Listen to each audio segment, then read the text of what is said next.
പ്രിയപ്പെട്ട സഹോദരങ്ങളെ, ഹെബ്രായ ലേഖനത്തിൽ 3-ാം അധ്യായത്തിൽ 15-ാം വാക്യത്തിൽ ഇപ്രകാരം ദൈവം നമുക്ക് വെളിപ്പെടുത്തി തരികയാണ്. ഇതാ ഇപ്രകാരം പറയപ്പെട്ടിരിക്കുന്നു, ഇന്ന് നിങ്ങൾ അവന്റെ സ്വരം ശ്രവിക്കുമ്പോൾ എതിർപ്പിന്റെ കാലത്തെന്നതുപോലെ നിങ്ങളുടെ ഹൃദയം കഠിനമാക്കരുത്. പ്രിയ ദൈവ പൈതലേ, ദൈവവചനം കേൾക്കുമ്പോൾ സംഭവിക്കാൻ സാധ്യതയുള്ള ഒരു തിന്മയാണ്. ഇതൊക്കെ നടപ്പാകണ കാര്യമാണോ? ഇതൊക്കെ നോക്കി ജീവിക്കാൻ പറ്റുമോ? ഇങ്ങനെയൊക്കെ ശരിയാവുമോ? എപ്പോഴും ദൈവവചനം ഓർക്കാൻ പറ്റുമോ? എപ്പോഴും വചനം കേൾക്കാൻ പറ്റുമോ? എപ്പോഴും ധ്യാനം കൂടാൻ പറ്റുമോ? ഇതൊക്കെ ശരിയായിരിക്കുമോ? ഇതൊക്കെ പൊട്ട തെറ്റായിരിക്കും? ഇതൊക്കെ തോന്നിയാൽ ഇങ്ങനെ അവനവന്റെ ഹൃദയത്തിന്റെ ദുഷ്ടത അനുസരിച്ച് ഓരോ തിന്മകളുടെ ചിന്തകൾ നമ്മുടെ ഹൃദയത്തിലേക്ക് വരും. എന്നിട്ട് ദൈവവചനം കേൾക്കുമ്പോൾ എൻ്റെയും നിങ്ങളുടെയും ജീവിതത്തിൽ സംഭവിക്കാൻ സാധ്യതയുള്ള ഒരു തിന്മയാണ് ദൈവവചനത്തിന്റെ മുമ്പിൽ അവനവന്റെ ഹൃദയത്തെ കഠിനമാക്കുക. അതുകൊണ്ടാണ് പരിശുദ്ധാത്മാവ് പറയുന്നത്, ഇപ്രകാരം പറയപ്പെട്ടിരിക്കുന്നു, ഇന്ന് നിങ്ങൾ അവന്റെ സ്വരം ശ്രവിക്കുമ്പോൾ നിങ്ങളുടെ ഹൃദയം കഠിനമാക്കരുത്. അന്ന് ലോത്തിന്റെ കാലത്ത് ലോത്തിന്റെ അയൽവക്കക്കാരോടും ലോത്തിന്റെ മക്കളെ കല്യാണം കഴിക്കാറുന്ന പലരോടും ദൈവികമായ കാര്യങ്ങൾ അറിയിക്കാൻ ദൈവം സംവിധാനം ഒരുക്കി. എന്നാൽ അവർക്ക് തോന്നി തമാശ പറയുകയാണത്രേ അവർക്ക് തോന്നിയത്. അഹങ്കാരം കാണിച്ച ലോത്തിന്റെ അയൽക്കാരോട് ദൈവം കരുണ കാണിച്ചില്ലെന്ന് നിങ്ങൾ ഓർക്കണം. അഹങ്കാരം കാണിച്ച ഫറവോയോടും അവന്റെ ദൂതഗണങ്ങളോട് ദൈവം എന്താണ് ചെയ്തത്? പ്രിയപ്പെട്ട സഹോദരങ്ങളെ, നാശത്തിന് തൊട്ടു മുമ്പ് മോശ പ്രവാചകൻ ഫറവോയുടെ കൊട്ടാരത്തിൽ ദൈവവചനം പ്രസംഗിച്ചതായി നിങ്ങൾ കേട്ടിട്ടില്ലേ? എന്നാൽ ഹൃദയം കഠിനമാക്കി. ഫറവോയും അവന്റെ ദൂതഗണങ്ങളും ചെങ്കടലിൽ ഈയക്കട്ട താഴുന്നത് വരെ അവർ ദൈവവചനത്തിനു മുമ്പിൽ ഹൃദയം കഠിനമാക്കി. പ്രഭാഷകന്റെ പുസ്തകത്തിൽ 3-ാം അധ്യായത്തിൽ 28-ാം വാക്യം പഠിപ്പിക്കുകയാണ്, അഹങ്കാരികളുടെ കഷ്ടതകൾക്ക് അതിരില്ല. ദൈവവചനത്തിന് മുമ്പിൽ ഹൃദയം കഠിനമാക്കുന്നവൻ, അതിനോട് മത്സരിക്കുന്നവൻ, അങ്ങനെയുള്ളവന്റെ കഷ്ടതകൾക്ക് അതിരില്ല. ബൈബിൾ പഠിപ്പിക്കുകയാണ് അതിന് പ്രതിവിധിയില്ല. എന്നിട്ട് പറയാണ്, കാരണം അവന്റെ ഹൃദയത്തിൽ ദുഷ്ടത വേരുറച്ച് വളരുന്നു. അവന്റെ ഹൃദയത്തിൽ ദുഷ്ടത വേരുറച്ച് വളരുന്നു. ഇന്ന് എനിക്ക് നിങ്ങൾക്ക് ദൈവവചനത്തോട് ഒരു ദുശാഠ്യം തോന്നുന്നുണ്ടെങ്കിൽ, ഒരു മാത്സര്യം തോന്നുന്നുണ്ടെങ്കിൽ, ഒരു എതിർപ്പ് തോന്നുന്നുണ്ടെങ്കിൽ, ദൈവവചനം കേൾക്കുമ്പോൾ ഹൃദയം കഠിനമാക്കാൻ തക്കവണ്ണമുള്ള ഒരു അവസ്ഥ തോന്നുന്നുണ്ടെങ്കിൽ, അതിനു മുമ്പേ വചനം പഠിപ്പിക്കുകയാണ്, അവന്റെ ഹൃദയത്തിൽ ദുഷ്ടത വേരുറച്ച് വളരുന്നത് കൊണ്ട് വചനം പാറപ്പുറത്ത് വീഴുന്ന വിത്ത് പോലെയാണ് അവന്റെ ഹൃദയത്തിൽ.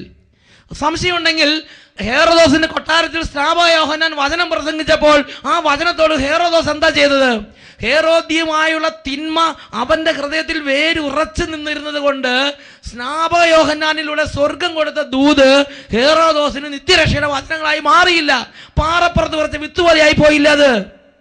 പ്രിയപ്പെട്ട സഹോദരങ്ങളെ, ഈ നിമിഷങ്ങളിൽ എഴുന്നേറ്റ് നിന്ന് ഒരു ശുശ്രൂഷയിലേക്ക് നമ്മൾ പ്രവേശിക്കുകയാണ്. യേശുക്രിസ്തുവിന്റെ പരിശുദ്ധ രക്തത്താൽ ദൈവവചനത്തോടും ദൈവത്തിന്റെ ആത്മാവിന്റെ പ്രവർത്തനങ്ങളോടും മല്ലടിക്കുന്ന അരൂപികളെയും വിമത സ്വഭാവത്തിന്റെ അരൂപികളെയും എതിർപ്പിന്റെ അരൂപികളെയും ഇന്ന് നമ്മുടെ ഹൃദയങ്ങളിൽ നിന്നും നമ്മുടെ സമൂഹങ്ങളിൽ നിന്നും നമ്മുടെ കുടുംബങ്ങളിൽ നിന്നും നിഷ്കാസനം ചെയ്ത് ദൈവവചനത്തോട് തുറവിയുള്ള അന്തരീക്ഷം ദൈവത്തിന്റെ കൃപയാൽ എനിക്ക് നിങ്ങൾക്ക് വേണം. അതിനുവേണ്ടി ആഗ്രഹിക്കുക. എല്ലാവരും എഴുന്നേറ്റ് നിന്ന് 2 കരങ്ങൾ ഉയർത്തി യേശുവിന്റെ നാമത്തെ ഉറക്കെ വിളിക്കുകയാണ്. യേശുവിന്റെ രക്തത്തിന്റെ അത്ഭുത ശക്തിയാൽ വ്യക്തി ജീവിതങ്ങളിൽ നിന്നും സമൂഹങ്ങളിൽ നിന്നും കുടുംബങ്ങളിൽ നിന്നും ദൈവവചനത്തോട് മല്ലടിക്കുന്ന എല്ലാ തിന്മയുടെ ആധിപത്യങ്ങളും യേശുനാമത്തിൽ ഇപ്പോൾ വിട്ടുമാറി പോകട്ടെ. യേശുവേ, ആരാധന ആരാധന ആരാധന ആരാധന. വിടുതൽ സംഭവിക്കട്ടെ. യേശുവേ, യേശുവേ, രക്താഭിഷേകം രക്താഭിഷേകം ഇപ്പോൾ വ്യാപരിക്കട്ടെ. കുടുംബങ്ങൾ, സമൂഹങ്ങൾ വിടുതൽ പ്രാപിക്കാൻ തിരുരക്തം ഇപ്പോൾ വ്യാപരിക്കട്ടെ. Power power power power. തലമുറ തലമുറ കെട്ടുകൾ പൊട്ടട്ടെ. വിടുതൽ സംഭവിക്കട്ടെ. എല്ലാ കെട്ടുകളും പൊട്ടട്ടെ. Glory glory. അത്ഭുത ശക്തി. പാടട്ടെ ഞാൻ ദൈവിക ഗീതങ്ങൾ, കൈകൊട്ടി പാടട്ടെ ഞാൻ ദൈവിക ഗീതങ്ങൾ. രക്തം രക്തം രക്തം തിരുരക്തം, യേശുവിൻ രക്തം, വിടുതലിന്റെ രക്തം, അത്ഭുത രക്തം. രക്തം രക്തം യേശുവിൻ രക്തം, മോചനവേഗം യേശുവിൻ രക്തം, യേശുവിൻ രക്തം, യേശുവിൻ രക്തം, യേശുവിൻ രക്തം. ഹല്ലേലൂയ. Hallelujah, hallelujah. ഓ ദൈവമേ, ഇപ്പോൾ ഈ സമൂഹത്തിൽ പ്രാർത്ഥിച്ചുകൊണ്ടിരിക്കുന്ന ഓരോ മകനിൽ നിന്നും മകളിൽ നിന്നും കാലങ്ങളായി ദൈവവചനത്തിൽ നിന്നും ദൈവിക കാര്യങ്ങളിൽ നിന്നും ധ്യാനങ്ങളിൽ നിന്നും ദൈവവചന ശ്രവണത്തിൽ നിന്നും ദൈവമക്കൾ അകറ്റിക്കൊണ്ടുപോകുന്ന എല്ലാ തിന്മയുടെ ആധിപത്യങ്ങളും സാത്താന്യ പ്രവർത്തനങ്ങളും പൈശാചിക പടകളും യേശുവിന്റെ നാമത്തിൽ ശാസിച്ച് ബന്ധിച്ച് ബഹിഷ്കരിക്കുന്നു. വിട്ടൊഴിഞ്ഞു പോകട്ടെ. Hallelujah, hallelujah. യേശുവേ ആരാധന, ആരാധന. Hallelujah, hallelujah. യേശുവേ ആരാധന, ആരാധന. Hallelujah, hallelujah. യേശുവേ ആരാധന, യേശുവേ സ്തോത്രം, യേശുവേ ആരാധന, യേശുവേ നന്ദി. ഹല്ലേലൂയ. ഹെബ്രായ ലേഖനത്തിൽ 3-ാം അധ്യായം 15-ാം തിരുലിഖിതം.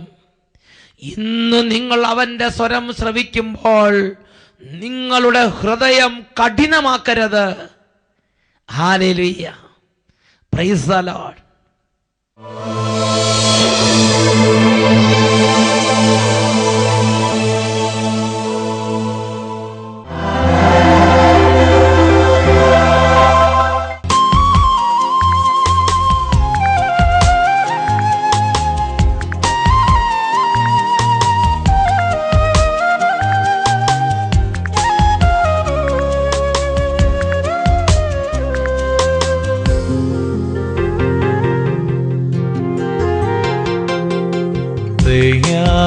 പരനായ കർത്താവേ, മഹനീയനായിടും സകലേശനെ, ബലഹീനരായിടും ഞങ്ങളെ നീ തളരാതെ എന്നെന്നും കാത്തിടണേ. ദയാപരനായ കർത്താവേ, മഹനീയനായിടും സകലേശനെ, ബലഹീനരായിടും ഞങ്ങളെ നീ തളരാതെ എന്നെന്നും കാത്തിടണേ. ആരാധനയ്ക്കർഹൻ യേശുമാത്രം, ഏകനാം ദൈവമാമേശു മാത്രം. നിൻ മുൻപിലേകും നിതാരാധന, നിത്യമഹത്വത്തിനാരാധന.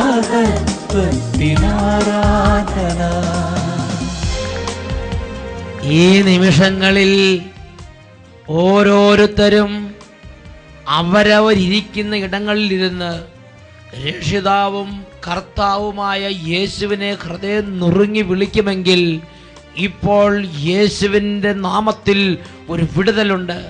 ഞാനും നിങ്ങളും യേശുക്രിസ്തുവിനെ ഹൃദയത്തിൽ രക്ഷിതാവും കർത്താവുമായി ആരാധിക്കണമെന്ന് പിതാവായ ദൈവം ആഗ്രഹിക്കുന്നു. അവിടെയാണ് അത്ഭുതങ്ങൾ, അവിടെയാണ് സൗഖ്യങ്ങൾ, അവിടെയാണ് വിടുതലുകൾ, അവിടെയാണ് അഭിഷേകങ്ങൾ. നിങ്ങൾ ഇരിക്കുന്ന സ്ഥലത്ത് തന്നെ ഇരുന്ന് 2 കരങ്ങളും ഈശോയിലേക്ക് ഉയർത്തി എത്രമാത്രം തീഷ്ണത യേശുവിനെ വിളിക്കാമോ അത്രയും തീഷ്ണതയോടെ, അത്രയും ദാഹത്തോടെ, അത്രയും ഉറക്കെ യേശുവിനെ വിളിക്കട്ടെ. ഈശോയേ,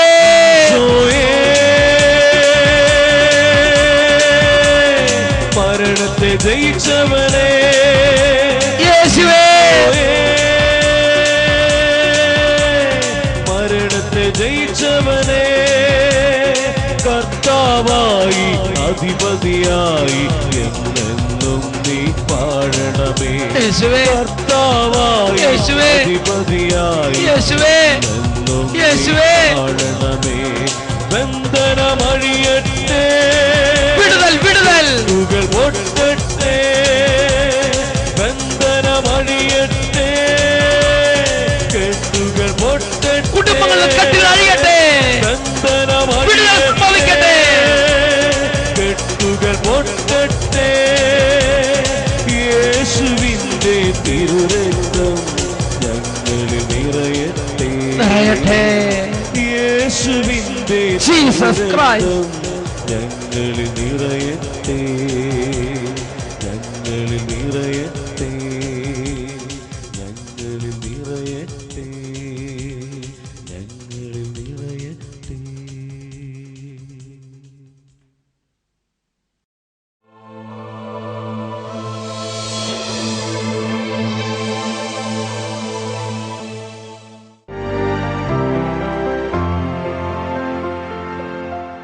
എൻ്റെ പേര് ലിജി. എലിജി അൽഫോൺസ്. ഞാൻ എറണാകുളത്ത് നിന്ന് വരുന്നു, ബസിലിക്ക ഇടവക. എറണാകുളം ബസിലിക്ക ഇടവകയിൽ നിന്നാണ് വരണത്. ഞാൻ വീണ് എൻ്റെ കൈ പൊക്കാൻ പറ്റാതെയായി. അങ്ങനെ ഹോസ്പിറ്റലിൽ ചെന്നപ്പോൾ ഡോക്ടർ പറഞ്ഞു സ്കാൻ ചെയ്യണമെന്ന് പറഞ്ഞു. സ്കാൻ ചെയ്തു. അപ്പോൾ ടെൻഡം പൊട്ടിയേക്കാണ്, ഓപ്പറേഷൻ വേണമെന്ന് പറഞ്ഞു. അങ്ങനെ ഞാൻ കഴിഞ്ഞ മാസാന്തിൽ വെച്ച് ഇവിടെ വന്ന് പ്രെയർ കൂടിയപ്പോൾ നേർച്ച നേർന്നു ഓപ്പറേഷൻ കൂടാതെ എൻ്റെ കൈ പൊങ്ങുവാണെങ്കിൽ. ഓപ്പറേഷൻ ഡേറ്റ് ഒക്കെ ഫിക്സ് ചെയ്തായിരുന്നോ? അതെ, പിന്നത്തെ വ്യാഴാഴ്ച അഡ്മിറ്റ് ആയിട്ട് വെള്ളിയാഴ്ച ഓപ്പറേഷൻ ചെയ്യാന്ന് പറഞ്ഞു. ഡേറ്റ് ഫിക്സ് ചെയ്ത് കഴിഞ്ഞു. അപ്പോഴാണ് ചേച്ചി പറഞ്ഞില്ല, ഞാനൊന്ന് പ്രാർത്ഥിച്ചിട്ട് ഇനി തീരുമാനം എടുക്കാം. അപ്പം എൻ്റെ ചേച്ചി പറഞ്ഞു ഇവിടെ വന്ന് പ്രെയർ കൂടി കഴിഞ്ഞിട്ട് നീ പോയാൽ മതി. എൻ്റെ കൈ ഒട്ടും പൊങ്ങിൽ എനിക്ക് വണ്ടിയിലൊന്നും കയറാൻ പറ്റില്ലായിരുന്നു. പക്ഷേ എല്ലാവരും പറഞ്ഞുകൊണ്ട് ഞാൻ വണ്ടിയിൽ കയറി ഇവിടെ വന്നു. പ്രാർത്ഥിച്ചുകൊണ്ടിരിക്കുമ്പോൾ അച്ഛൻ വിളിച്ചു പറഞ്ഞു ഒരാളുടെ കൈ പൊങ്ങലില്ല, ആ കൈ ഇപ്പം നന്നായിട്ട് പൊങ്ങേണ്ടിരുന്നു. അപ്പം എൻ്റെ കൈ നന്നായിട്ട് പൊങ്ങി. എനിക്ക് ഹോസ്പിറ്റലിൽ പോകുമ്പോൾ ഏരിയ കാരണം സ്കാൻ ചെയ്ത് വെച്ച് തന്നെയല്ലേ എനിക്ക് ഓപ്പറേഷൻ ചെയ്യുള്ളൂ. അത് ഞാൻ ഇങ്ങോട്ട് വിളിച്ച് സിസ്റ്റർ എടുത്ത് സിസ്റ്റർ എന്നോട് പറഞ്ഞു സാരില്ല, 7 വിശ്വാസ പ്രമാണം ചെല്ലിക്കോ ഡോക്ടറെ അടുത്ത് പോകണവരെയെന്ന് പറഞ്ഞു. ഞാൻ അങ്ങനെ 7 വിശ്വാസ പ്രമാണം ചെല്ലി ഡോക്ടറെ അടുത്ത് ചെന്നപ്പോൾ ഡോക്ടർ പറഞ്ഞു കൈ പൊങ്ങുന്നതുകൊണ്ട് ഇനി ഒരു ഓപ്പറേഷൻ്റെ ആവശ്യമില്ല, വീട്ടിൽ പോയിക്കോളാൻ പറഞ്ഞു. ആ വിശ്വാസ പ്രമാണം ചൊല്ലി ഡോക്ടറെ അടുത്ത് ചെന്നപ്പോൾ പരിശുദ്ധാത്മാവ് വേണ്ട നിർദ്ദേശം ഡോക്ടർക്ക് കൊടുത്ത് ഡോക്ടർ പറഞ്ഞു ഇപ്പോൾ കൈക്ക് കുഴപ്പമൊന്നുമില്ല, ഞാൻ ധൈര്യമായിട്ട് വീട്ടിൽ പോക്കോ, ഓപ്പറേഷനും വേണ്ട, ഒന്നും വേണ്ടെന്ന് പറഞ്ഞയച്ച്. Praise the lord. ഹല്ലേലൂയ. പ്രിയപ്പെട്ട സഹോദരങ്ങളെ, ജീവിക്കുന്ന യേശു ക്രിസ്തുവിനെ 2 കരങ്ങളടിച്ച് നന്നായിട്ട് കൈയടിച്ച് കൈകൾ കൊട്ടി പാടി പാടി ആരാധിച്ച് മഹത്വപ്പെടുത്തട്ടെ. ഹല്ലേലൂയ, ജയം ഹല്ലേലൂയ, യേശു കർത്താവ് ജീവിക്കുന്നു. ഹല്ലേലൂയ, ജയം ഹല്ലേലൂയ, യേശു കർത്താവ് ജീവിക്കുന്നു.